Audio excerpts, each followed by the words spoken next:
Right, here we go guys, judging time. I now get to walk around with this sheet of all the cars that have managed to make it here today and put people on edge as I judge their motors. And it's going to be really hard because there are some fantastic cars here. Hopefully get the opportunity to speak to some of the owners of these cars to find out a little bit more about them and ultimately why they love them. So let's have a wee wander about and have a look. I do like this one here, R33 GT-R with a carbon fibre front on it. It's very well kept. I've taken a wee note that this could be one of the top 5 for me. I think it just looks really, really nice. The deep dish wheels on it or something else as well. It's very, very nice.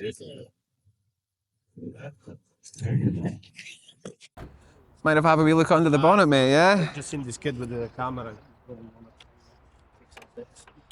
Tell us a little bit about it. What have you done it? How long have you owned it? I've owned it since February. All right, okay. So not long. Still on twin turbos, on HKS ECU. 4 boost settings, goes from 350 to just shy of 600. Still high gas system. Everything is working as per factory. It's got the biggest intercooler I've ever seen. Radiator I think is operated as well, and it was the car. It was the owner for EP Racing. All right, okay. Hence the sticker on the side there, yeah. It was his demo car, so he had it for shows to advertise his business. So Brilliant. I didn't do much with it, but I have tracked it already. So it's Excellent. Be, Got to get the use out of them, don't you? I don't believe in buying one of these and not driving it. It's 100%. It's wasted. You're wasting your life. Have you done much to it yourself, or are you pretty happy with where it's at the moment? So far, new tyres, just general maintenance. I didn't have records of gearbox and differential maintenance. All the fluids changed, engine as well serviced.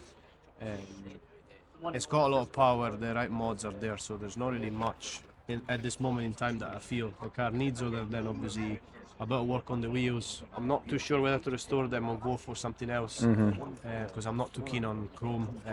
So they're incredible. It's making a comeback apparently, from what I've heard. Incredible wheels is just not my thing. Yeah, it's keeping them clean and making sure that they don't oxidise over time, But the wheels, like the style of the Supra, those type of wheels, yeah, the Raid, really floats my boat. So they're lovely as well. Those ones there. They're weird, yeah.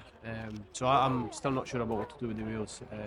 And then this winter I need to do some work underneath to make sure the car stays preserved. But it's not gonna be a garage queen. I drive it, like I really drive it, and I drive it hard when I can. So that's what you've got to do. I bought myself wasted if you don't use them. Like.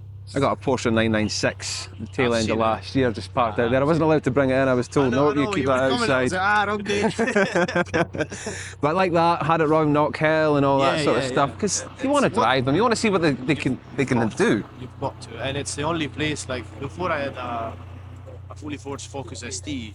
I had an ST wagon for a while, man. It was a great car. It's a much smaller car. You can really open up, because it's front wheel drive as well, so they're more predictable. This thing's an animal. You need the space. Man. That and just the 4-wheel drive just takes a little bit more getting used to. You know, I mean, they're a little bit more unpredictable. Yeah. And it's this one is a fake 4-wheel drive. It's mostly rear. Yeah. Only engages the front when it needs to, which makes the car very different. But it's got so much grip, like it's absolutely unreal.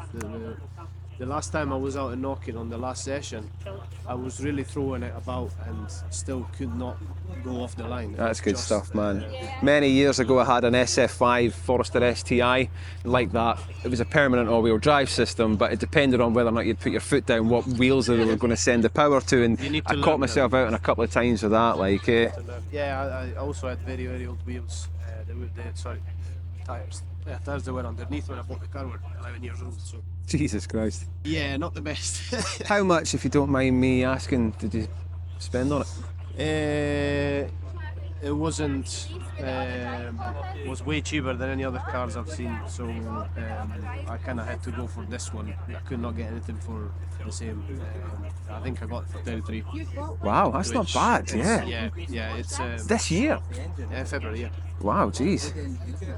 So That puts things into perspective because There's I a thought they couple were. of things that really don't float my boat. I was like, for this price, I'm never gonna get anything better, so I just went for it. Well, that's it. At least that way you can keep a little bit of money back and have a bit of a fund. That's it.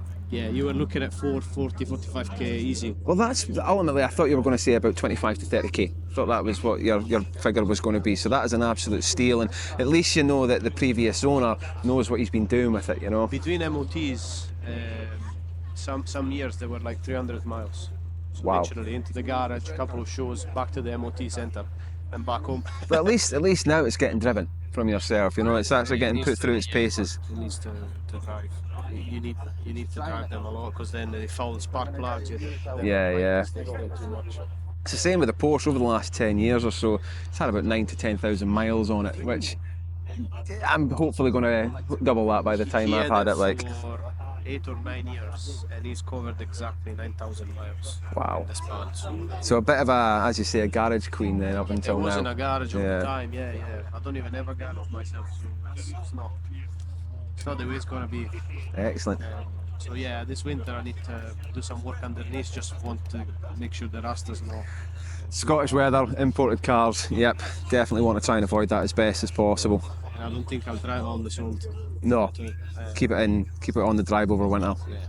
Yeah, I had a limited edition S Unos Mark 1 MX-5 basically, and rotted from the sills outward because of that. Like, Rust kills a lot of. that's it, man. And they don't treat them because it's an import. You know, if it's not been done as soon as it's hit the port over here, get it under seal, make This sure has it's been all under sorted. sealed, but They wear out over time. it does, and because I drive it, see in areas like you can see it in there. That started to break Yep. off. So that's where I want to work on and just make sure that doesn't get any worse. There is a few areas underneath that are like that I need to get treated. But that's a cracking car, man. Thank you very much for taking the time to give us a little bit It is a of bit- history on it. What's your name? My name's Matteo. Mark. Pleasure. Points maybe go single turbo, but not just now. Enjoy it as it is and get bored of it and then see what the next steps are after that. Yeah. Twin turbos I've heard they're a lot more usable, predictable. You get a lot more low end Yeah. power, at least you know when it's going to kick in. Turbos, lag, and then Boof. I don't want it to become a straight liner because I don't like going straight. That's it, man. They're built to go around corners. We have corners in this country, man, so yeah. Yeah, it's boring. I don't want it to become a that's it. mile animal because there's no fun in that at all. No, and you were saying what, near 600? So high boost, yeah. Yeah, It's a excellent. missile, like the